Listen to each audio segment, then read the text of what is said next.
Redlands Blueprint and Commercial Printing Company. It's the way they do business year after year. Having trouble finding drafting supplies? Redlands Blueprint and Commercial Printing Company still carries a complete selection. Redlands Blueprint and Commercial Printing Company is rated high in customer satisfaction by Value Star, an independent rating company. For all of your personal or business printing, call Redlands Blueprint and Commercial Printing Company at 909-792-3478. That's 792-3478, or visit them on New York Street in Redlands off the I-10 and the Crosstown Freeway. Do you have a broken window or rock chip on your vehicle that needs repair? Give us a call at HM Auto Glass, 951-858-5190. HM Auto Glass is your locally owned and operated auto glass specialist, offering low cost and high quality auto glass repair and replacement. We also work with all major insurance companies and offer free mobile service. So call us, 951-858-5190. That number again is 951-858-5190. Are you looking for the right place to purchase your landscaping items? Well, come see us at Hydroscape. Hydroscape offers a large selection of irrigation products including Irritrol and Toro, such as their efficient precision nozzles. For 40 years, Hydroscape has been family-owned and operated, serving Southern California. With 17 locations, our knowledgeable and experienced staff is equipped to help you with all your irrigation, landscape, and outdoor living projects. Whether you're installing irrigation systems, wanting to maintain a healthy landscape, or simply create a beautiful lit space for outdoor entertaining, Hydroscape is the place to go. Visit our website at hydroscape.com for more information and find helpful articles on our blog. Or call our customer service center at 1-800-395-4477.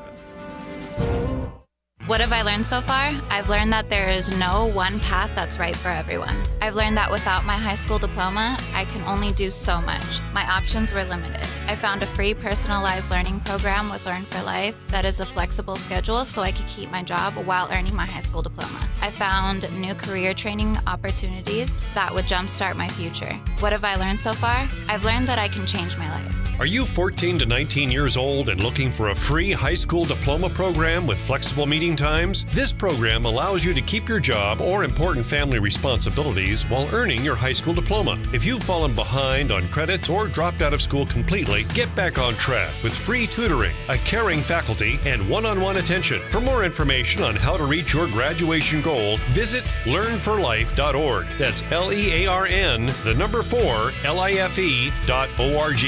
Or enroll today by calling 877-360-LEARN. That's 877-360-LEARN. For the record, hell, we are the record. KCAA, the Inland Talk Express. Exploring science in the sea. The ocean surface is bumpy. Big mounds of water can rise up to hundreds of feet high. No one notices them because they're many miles wide, so their slopes are gentle. They are detected, though, by orbiting satellites. And scientists can use the satellite measurements to learn about what's far below the bumps, on the ocean floor. In late 2014, in fact, researchers published the most detailed map of the ocean floor yet produced, compiled mainly from 6 years of observations by 2 satellites. The satellites use laser altimeters to measure the height of the ocean surface. Features on the ocean floor exert a gravitational pull on the water above them, causing changes in the surface.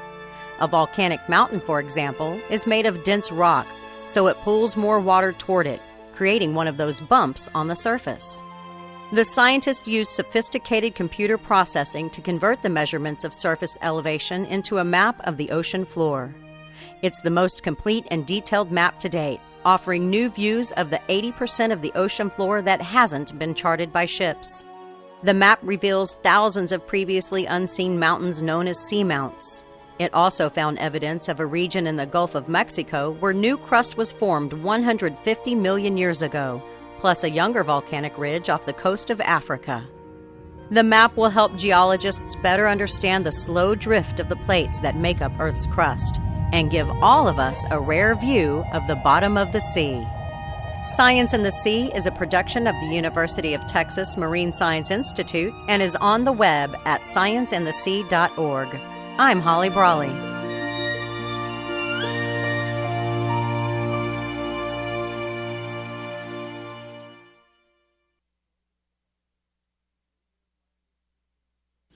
KCAA 1050 AM and 106.5 FM proudly announces our Inland Empire Ad Club's nomination of KCAA as Station of the Year for 2015.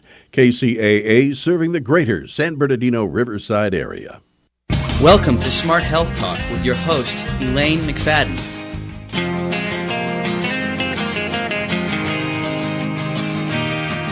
Take a walk on the wild side. Will the birds and the bees survive?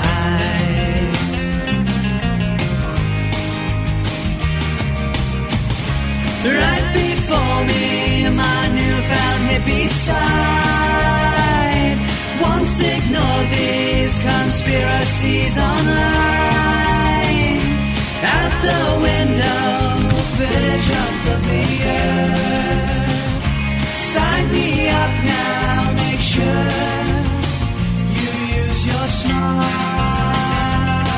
Take a walk on the wild side. Will the birds and the bees survive? Would your children lie to see Mother Nature's side?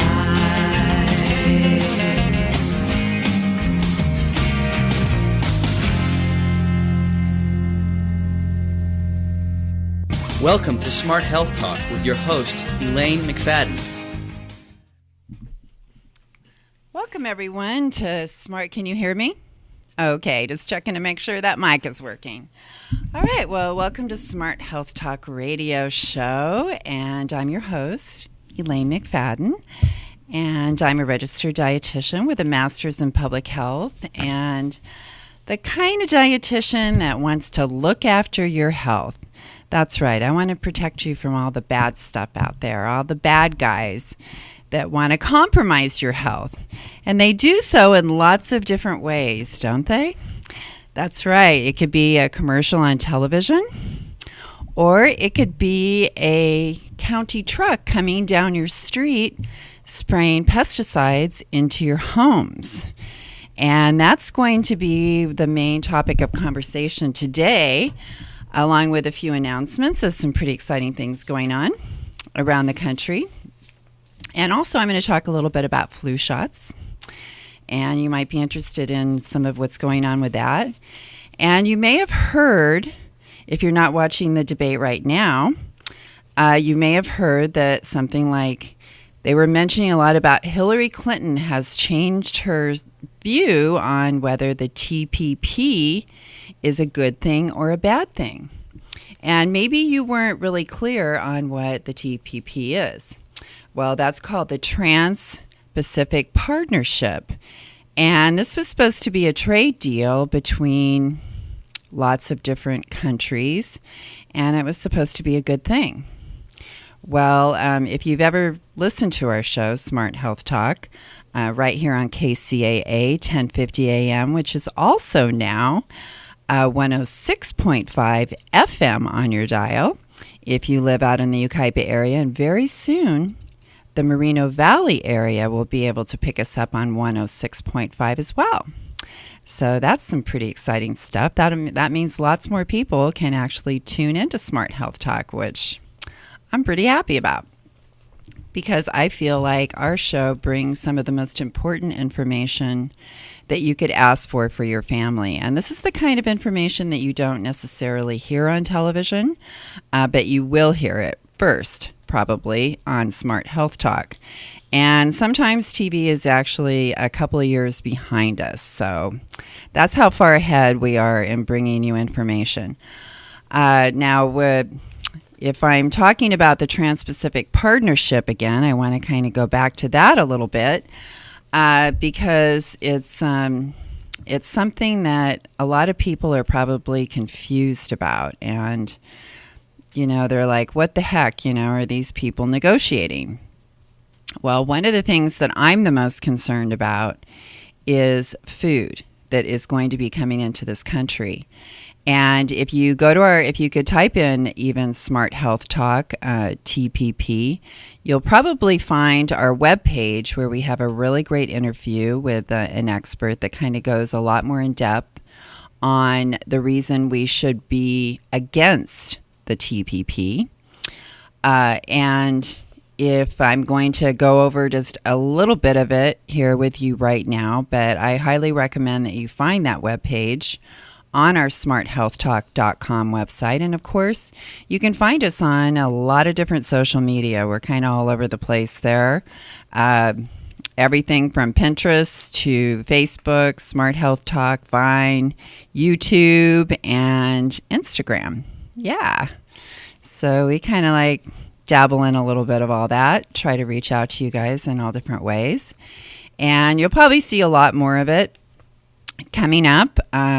We've had a couple of technical setbacks, but got those straightened out. So expect to be able to get out to you guys a lot more in the future, which I'm looking forward to.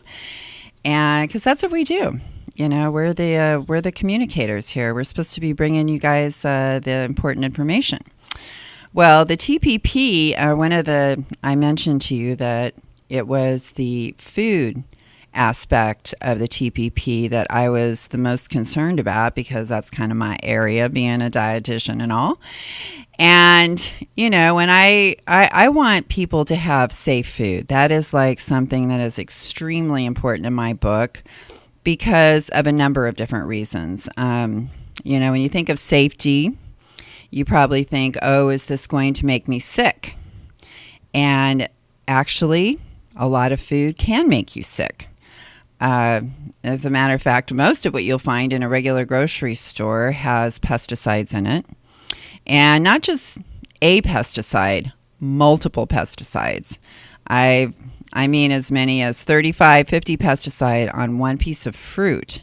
And we're not even going into the fact of something that comes in a box. The things that come in a box really worry me. Because if you look at the ingredients, a lot of them are words that you don't know what they are. And that's because it's very lucrative for companies to substitute out real ingredients for chemical ones. And a lot of those words that you'll see on a box will be chemicals. And a real piece of fruit in a product is way more expensive than an artificial replacement. And the first thing that comes to mind are one of my favorite companies of all is Tasty Brand. And I know that Tori and Howard, which is another favorite company of mine that made hard candy, now has like some soft fruity candies as well. But, you know, those, the different gummies and that kind of thing that we like to get our kids as a special treat. And we think, oh, we're getting them a fruit gummy. Well, you know, those conventional fruit gummies are really not what they're all cracked up to be. And there's a lot of extra things in there that I would never want to give my child. So please think twice about the kind of foods that you're choosing and buying. And you may think that you're getting a better deal, but in the long run, I really don't think so. And a perfect example is the fact that diabetes medication, there's one that was $1,000 for 90, and now it's $10,000 for 90. People are buying products that have pesticides. They're endocrine disruptors. They mess with your hormones, which in turn can cause you to gain weight. The Roundup, which is our number one most used pesticide, is also registered as an antibiotic. And if we think about it, antibiotics go in, they kill our good gut bacteria. And most of us don't realize all the jobs that gut bacteria has, because they got a lot of different jobs. And they're helping with digestion, but they're also very, very important for our immune system. And if you go kill those good guys, the bad guys start to take over. And you end up having a lot more bad guys than good guys in your gut. And not just that, but we learned from Dr. Keith Howe on our show, which is one of our podcasts, which please feel free to find us on the KCAA website on Tuesday, 7 o'clock, because when you find us and click on my picture, Elaine McFadden, you will find all of our podcasts right there. And if if you're just going to be cleaning the house or doing yard work, something like that, take the time to listen to one of our podcasts, because by the end of it, you're going to know something new, I guarantee. And please, I hope you're going to be not touching that dial and sticking with us for the entire show for today, because it's going to be packed full of information that you probably didn't know. And I want you to be smart.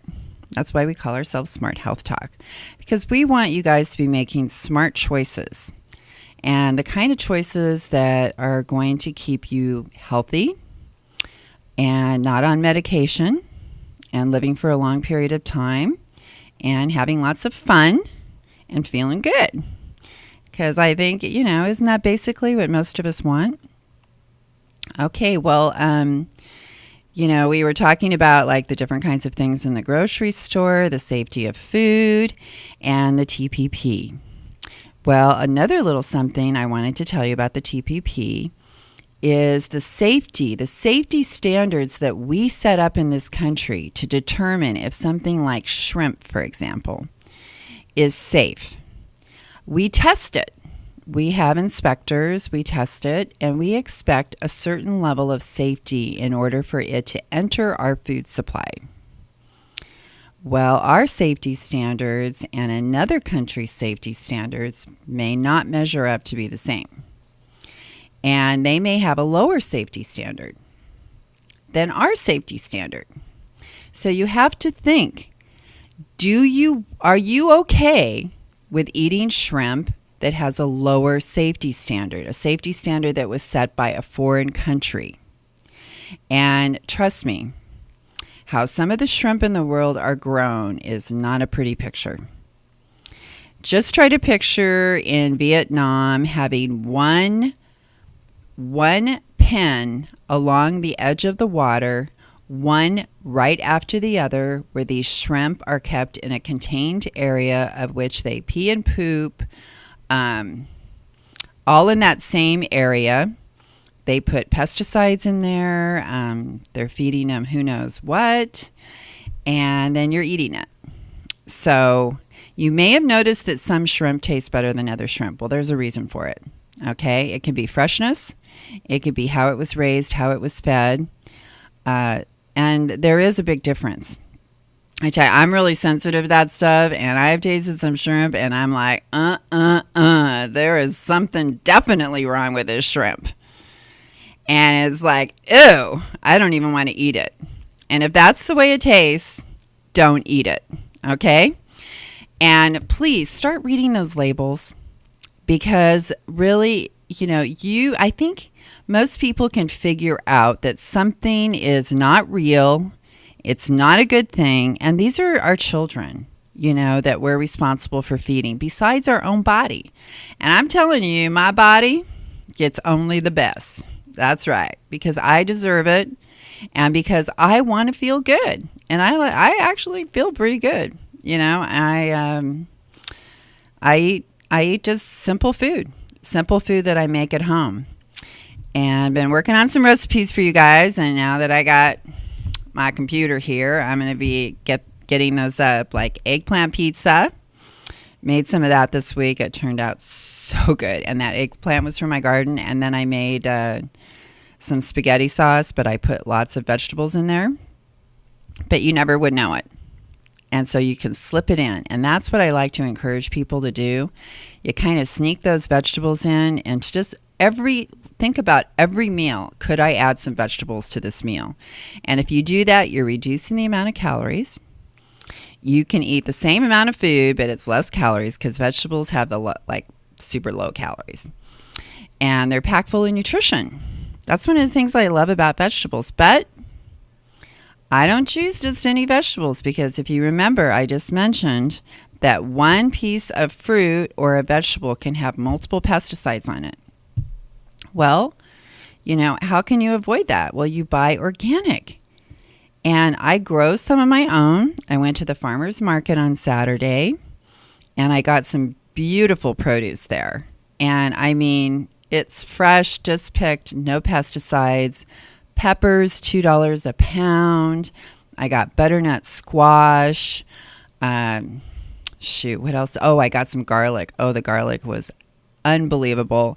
And you know what? I can take pieces of that garlic and I could plant it in my garden and I will get a bunch more garlic. I mean, how cool is that? And I've been saving my seeds too, so that when I cut open my peppers, I don't just dump those seeds out. Although I save my kitchen scraps and I bury them. And my soil just keeps getting better and better and better. It used to be all clay and clunky and like stick together. And you had to like pound it with a shovel to break it up, the big clogs. And now it's just getting like really loose and moist. And all I do is like go bury all that. But before I do that, I usually put my kitchen scraps in a plastic bag and then I leave it. If you have problems with flies, this is how you deal with it, okay? You just put that bag of kitchen scraps out there with the bag open and say, "Come on, flies. Come on over to my bag here. Lay your eggs right here." And you let the flies come in and lay their eggs in that bag, and then you bury it. And guess what? Those flies never get to hatch and go into the air. So it's like, aha, I outsmarted you, didn't I? And you'll start to notice that your fly populations will just keep going down. So I get to use my kitchen scraps for multiple purposes, including reducing the fly population. And it works really good too. And you can tell if you leave it too many days, the flies can start hatching in there. So you know that there were a lot of like eggs laid in there because you can see it. And it's, that stuff's not too nice to look at, but it's better than having a bunch of flies trying to eat you up as you're out in your yard, because how can you even enjoy your yard if there's all these flies out there? And some of those flies are like really nasty too, man. They just go for the blood big time. So anyway, that's another little tip for you. And so I've been saving my pepper seeds, and I grew peppers this year, little tiny. They start off really small, the pepper plants, but now the pepper plants I have in my backyard, oh my gosh, I am getting like so many jalapenos on there. And like chili recipe that I made, which it's pretty simple. I have a chili recipe for people that don't have very much time. And it came out, I even kind of added up the cost. And for organic chili, it was like $1 a cup. And I had like, beans and some vegetables in there. I put a bag of organic frozen vegetables. And I had like pinto beans that I cooked separately. And then I had Amy's chili. And then some spices. So simple. And then I have some ideas for you guys on like toppers. I call them toppers. I put cheese. I put some fresh jalapenos from my garden, tomatoes, onions. Then there's like sauces. Oh, avocado too. Of course, love avocado. And I get that from the farmer's market. And trust me, those avocados that you get from the farmer's market are going to be different than the ones you get from the store. If you hate cutting open avocado and having it be all brown and yucky in there, it starts getting that weird brown color, and then it has like a funky kind of smell, and the taste isn't as good. I get avocados and they're just like creamy and perfect inside, even when they start looking kind of wrinkly on the outside, because they don't gas them. Okay. And that can even happen to organic ones. Okay. But just get them from the farmer's market. At my farmer's market, they were selling beautiful big avocados for $1.50, but I have gotten them before for like even cheaper than that. So it's so worth it just to go to the farmer's market and get your produce there and know it's really fresh. And then it's going to last longer too. So you actually save money in more ways than one. Not just price and freshness and no pesticides, but when it's fresher, like you just get it just picked, it's going to store for a longer period of time. And I really think organic produce overall, it stores much longer because of when you grow something and all these pieces are missing because the soil is so incomplete. There's like all these little components.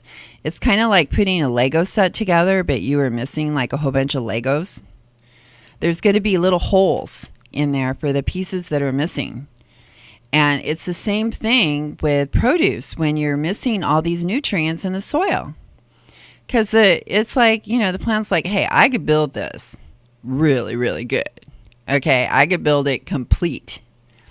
But if I don't have the pieces, then don't expect me to be building it complete. All right? And you may think, you know, that nutrition doesn't affect taste, but it can not only affect taste, but it can affect texture. Because the little cellular walls that make a peach have that special kind of texture that you bite into, and it's juicy, kind of like dripping down your face, and it tastes just the right. It's not pithy. That's because the nutrients in the soil were there, and it made like really strong cellular walls, so it had the right texture when you bit into it. So soil is big time important, and all the little microbes and nutrients that are in the soil. And when I take my kitchen scraps and I bury them in my yard, you can make compost too, but I'm kind of lazy. So I just go bury it. But I'm still adding this nutrients and organic matter to the soil that holds more water. So I need less water.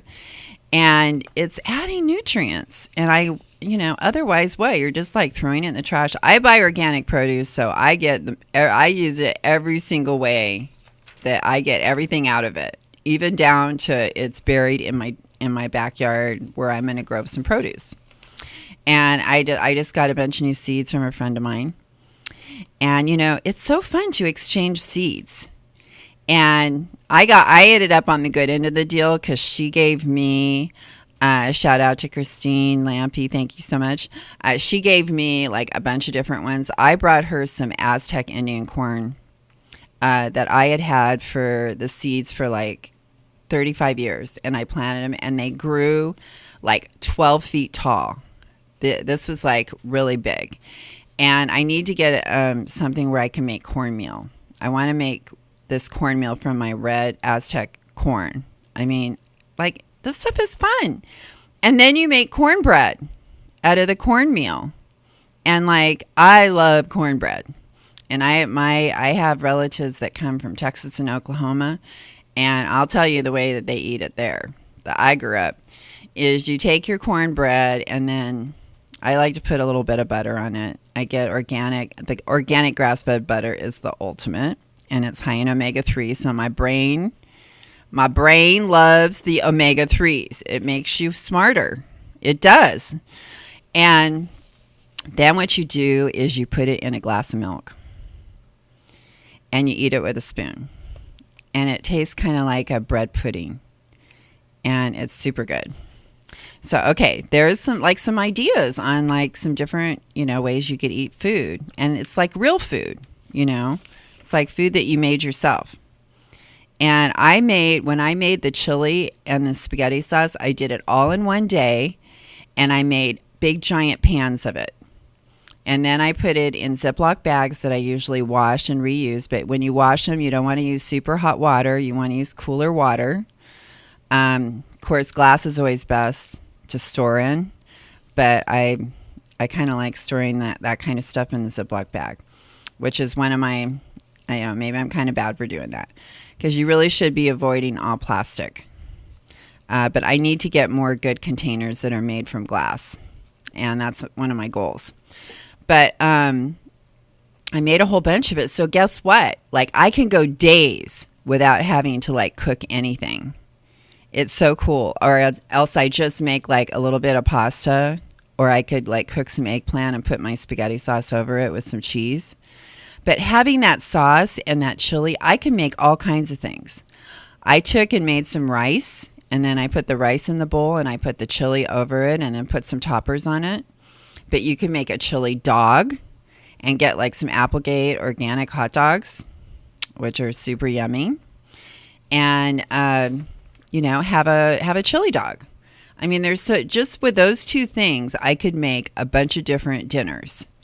So I just spent a few hours, making all that, but then I'm good for the rest of the week. It's like dinner is like no big deal.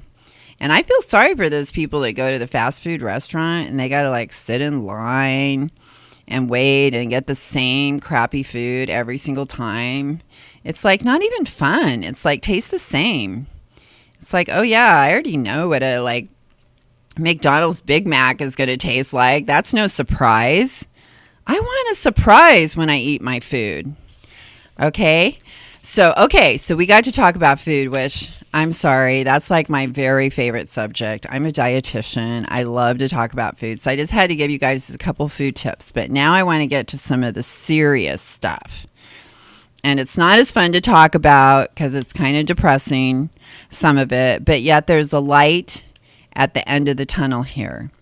Because I believe in us. I believe in people being, that we live in the United States of America and that we live in a free country and that we can stand up for our rights and we can fight back without, just being thrown in jail forever for it. But so many people don't exercise their rights.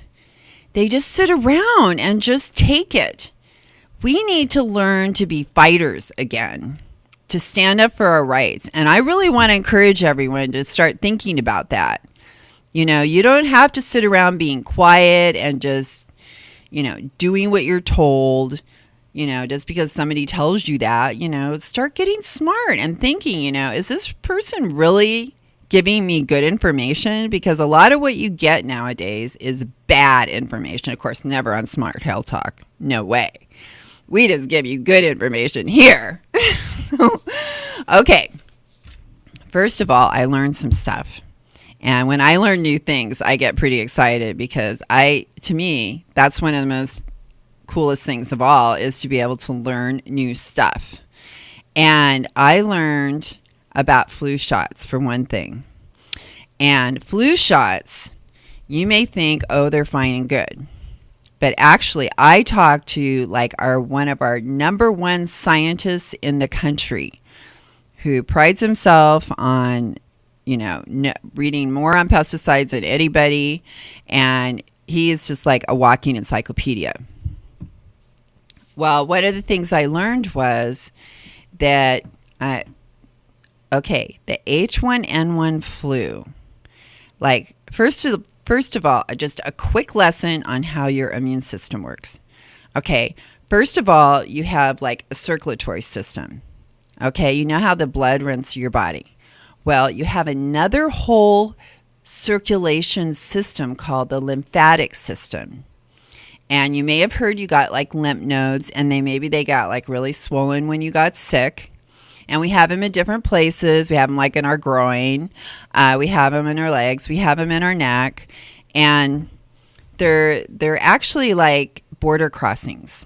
I think of them like a border crossing because you can't get across the border unless you make it through the border guard.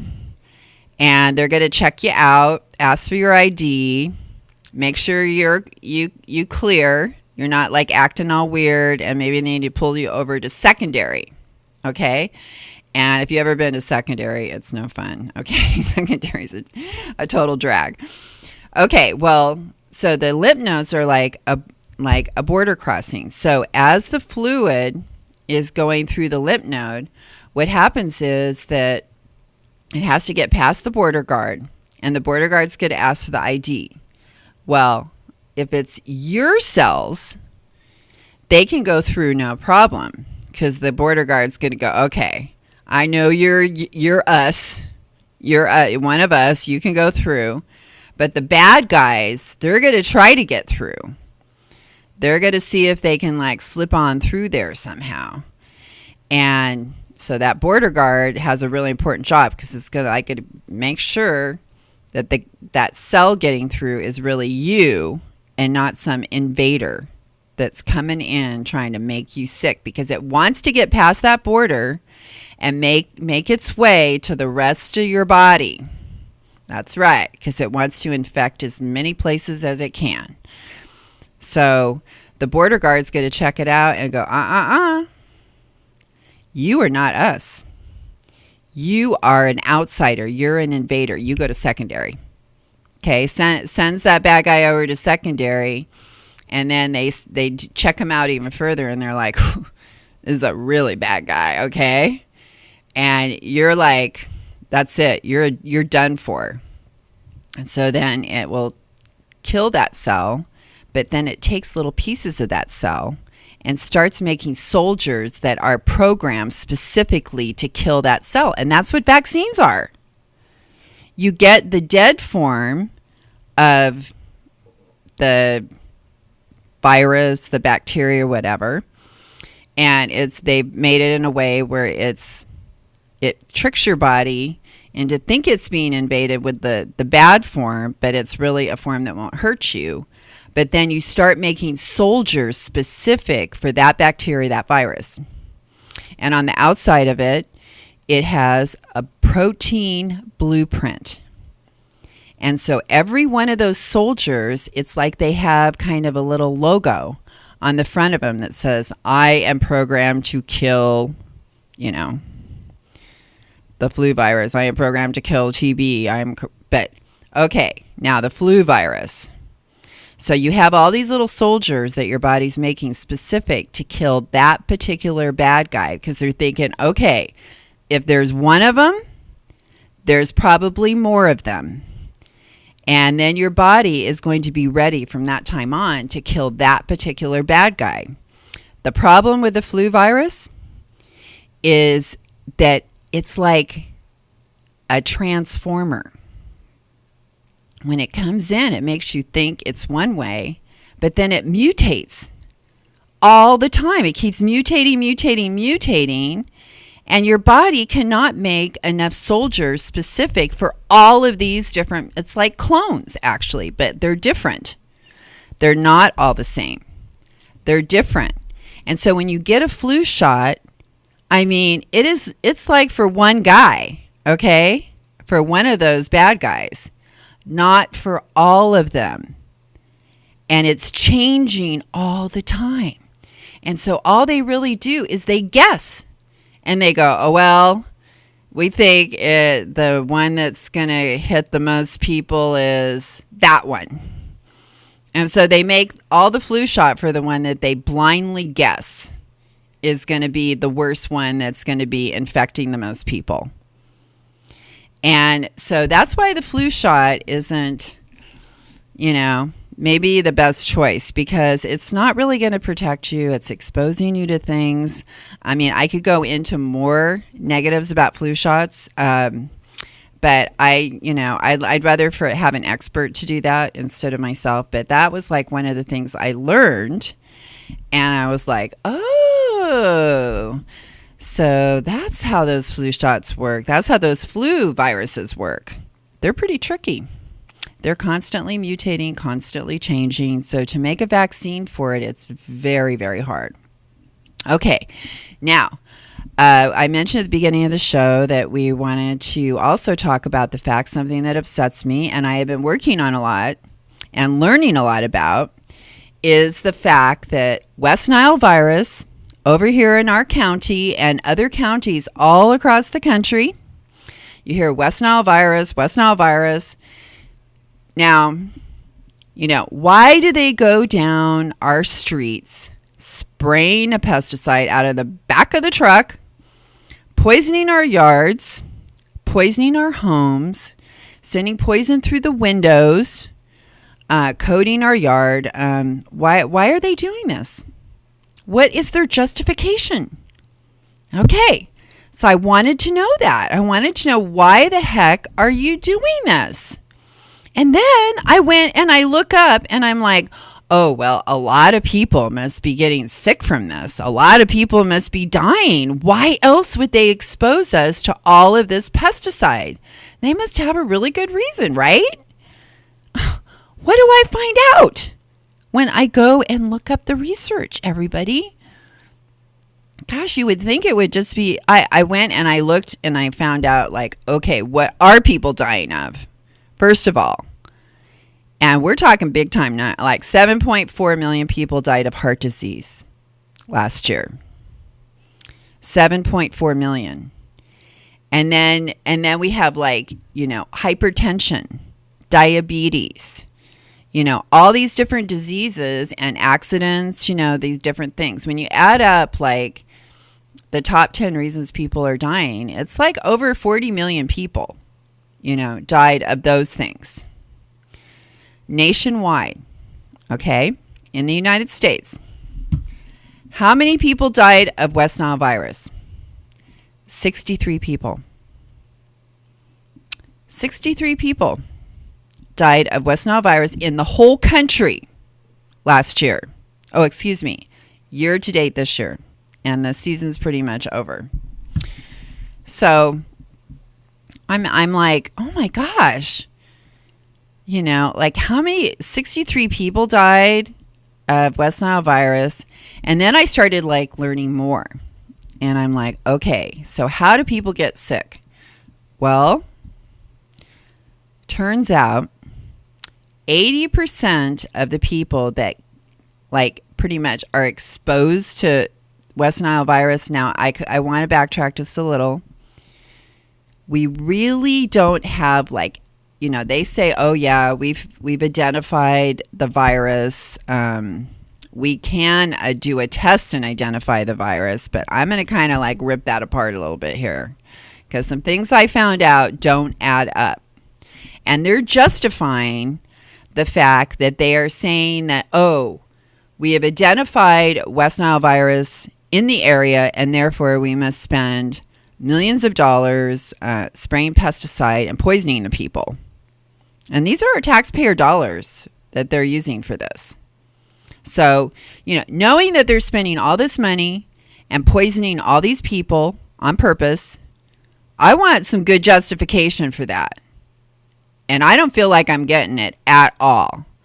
Because not only did I learn that only 63 people died in the whole country versus 40-something million from our top 10 killers, is that, when how they do the testing. Oh, wait, let's see. How many people that are exposed to West Nile virus get sick? Well, 80% of people have no symptoms. You know why? Because their immune system stops it from ever even showing any kind of symptom. It just like squashes it out. Remember that immune system I've been talking about and how miraculous it is in your gut, right? In your lymph nodes. You got all these little guys like doing checks. You got scientists, you're making soldiers.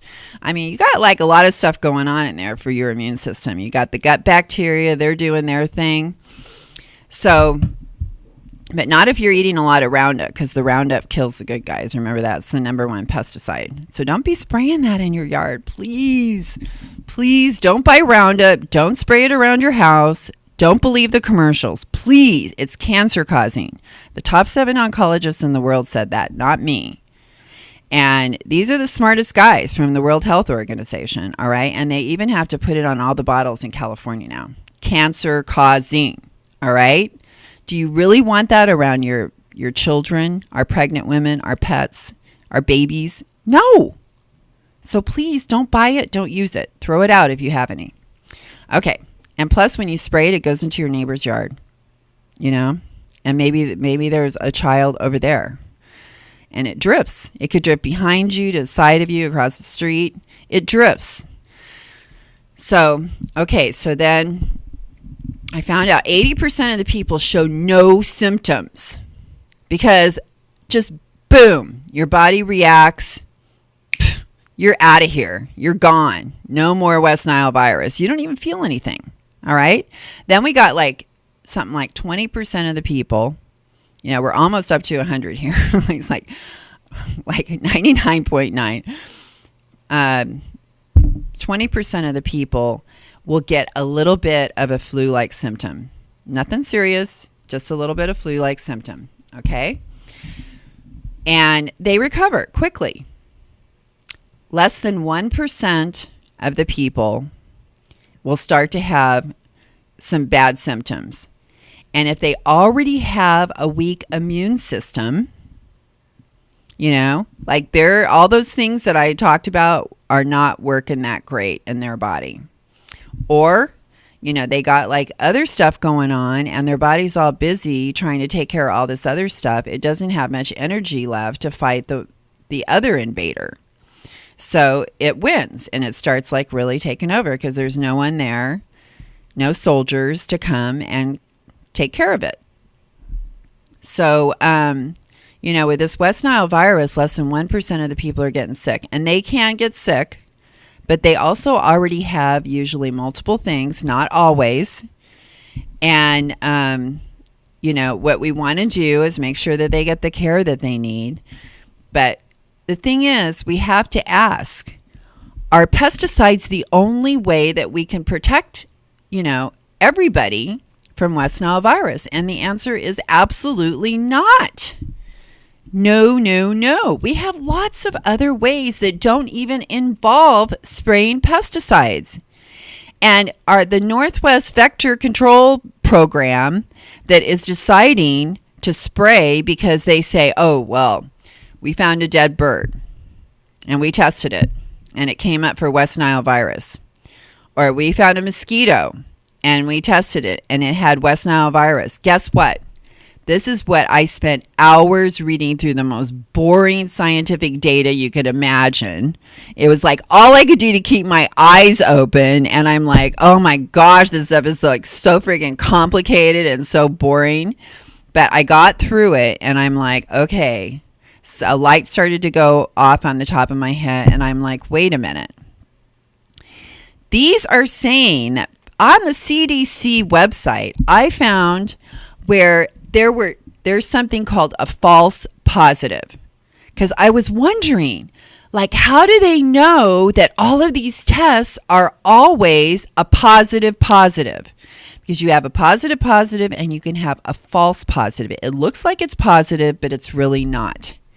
And so on the CDC website, I found a page where they had that the West Nile virus tests that they were doing, 72% were false positives.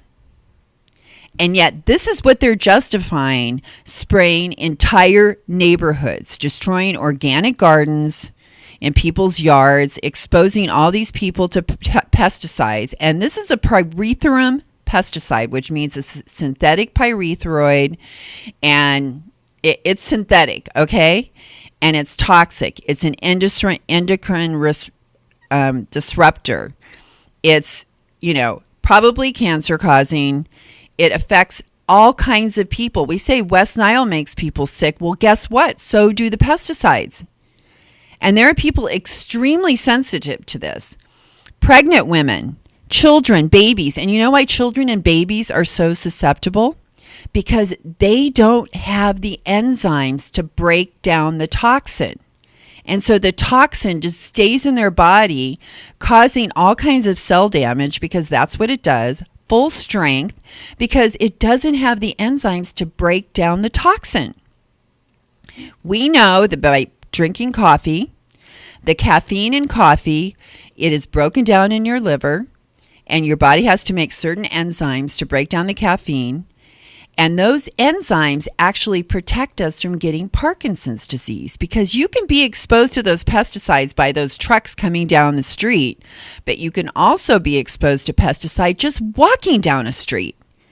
I mean, how many times have like industrial, companies been caught like releasing a toxic gas into the air, or you're breathing in secondhand smoke, I mean, there are all kinds of different ways you're exposed to toxins, and you're breathing it in. It's going through your skin, just like these pesticides do. They can get in lots of different ways. And your body has to be able to break it down, or else it's full strength in your body, killing cells right and left. All right? Babies and children cannot do that.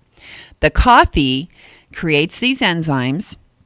And because of that, when we're exposed to toxins, boom, our body can break it down before it has a chance to, wreak havoc and kill all kinds of cells.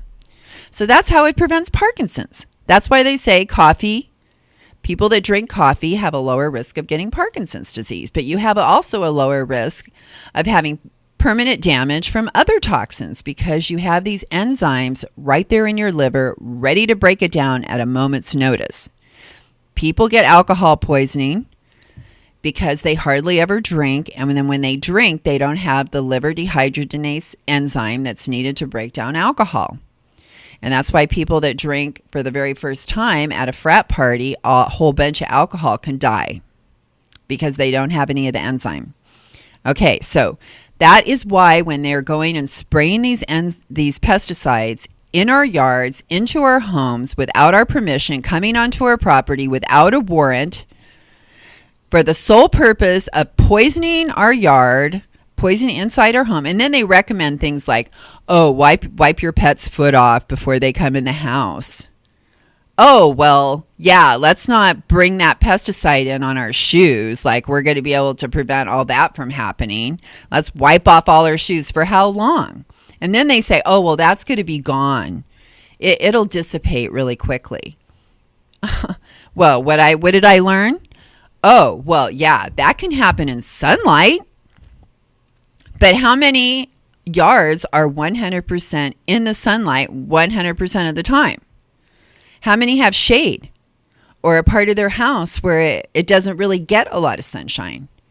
Well, when the pesticide's there, it could last for a long time. It could last for a long time in soil. Sorry, I've just been like talking here, and I need a drink. Excuse me.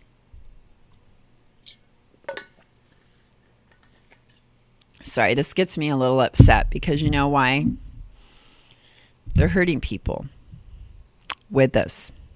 And we have alternatives. And there are people that are sensitive to chemicals. Really, really sensitive. And they can have a very strong reaction. And people have died from these pesticides. They can die from the pesticides because they're very sensitive and they can have a reaction. Kids that have asthma can have a severe reaction. What about all of these people? Are we thinking about them? Well, what are we going to do about the mosquitoes? Well, guess what? We can come together. We can be smart people here, okay? We can come together as a community. We can say, you know what? We can take care of this. We don't have to have mosquito breeding areas. Even as much as a little plastic capful is a big enough area for mosquitoes to start breeding. But we have predators. And when they spray, they're killing the predators. There's a fish that can eat its weight in larvae every day. Those fish can eat some friggin' mosquito larvae. I'm telling you, they can eat their weight in mosquito larvae every day. We have all kinds of predators. We have different other bugs that eat them. We have species that actually, that's what they kind of do. They eat mosquito larvae. That's part of their existence. And yet we don't even let them do their job. But the job that we need to do is get rid of these breeding areas, especially after it rains. Any kind of standing water, that's where they can breed. So you could have like a bucket, you could have, water standing and toys and tires and all these different things. So what we have to do is we got to work and make sure there's no standing water in any of our yards, in our neighbor's yard. We help each other out here. Don't be afraid to say something and say, excuse me, you realize you have standing water over there. The mosquito larvae could be breeding in there. Maybe we should dump that out. And I had to go through my yard. I found a couple places where I had standing water and I just dumped it out. It's not that big a deal. But we do that. We're protecting ourselves against these mosquitoes breeding like crazy. Like, how hard is that? Okay. Now, would you rather just go around dumping water out, or would you rather take in all this pesticide and have everyone get exposed? So these are the kind of choices. But what makes me mad is that this department that's spraying the pesticides, I worked for public health before. I'm here on the radio. Hey, I'm educating you guys on what we got to do. We could do PSAs. public service announcements telling you the same stuff. I don't hear them like calling us up asking to do any PSAs. I don't, they post a few signs at the end of the street and people don't even know they're going to spray. They don't even have a clue. So there's their baby sleeping in the crib with their window facing the street. And here comes the truck with the pesticide going right in that baby's bed while it's sleeping, getting full dose there. Is that right? No, it is not right, but we can do something about it. And I'll tell you, I hope I've had you guys the whole hour here listening, because we have a board meeting for this very department on Thursday happening at 3:00. And this board meeting, if you want to go to the Healthy Alternative to Pesticide Facebook page, Inland Empire, they will be able to...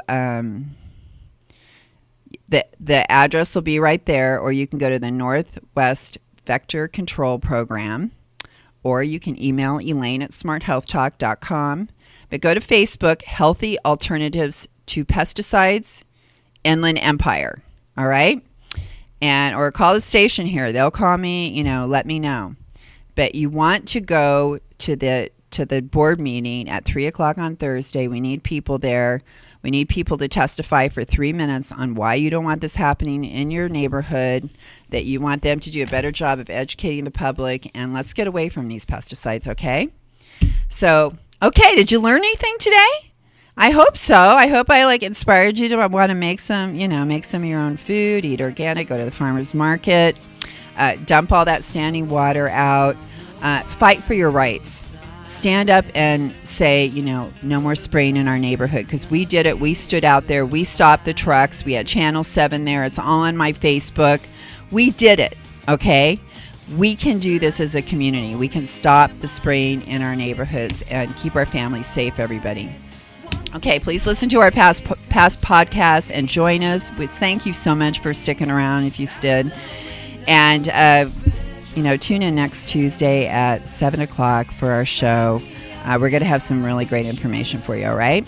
Okay, everyone. Take care and stay healthy. Thanks a lot for listening. Bye. On the wild side, will the birds and the bees survive?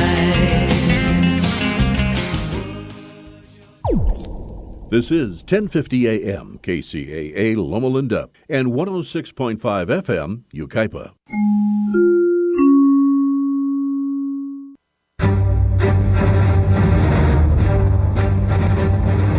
Big Brother, mainstream media, government cover-ups. You want answers? Well, so does he. He's Alex Jones on the GCN Radio Network. And now, live from Austin, Texas, Alex Jones.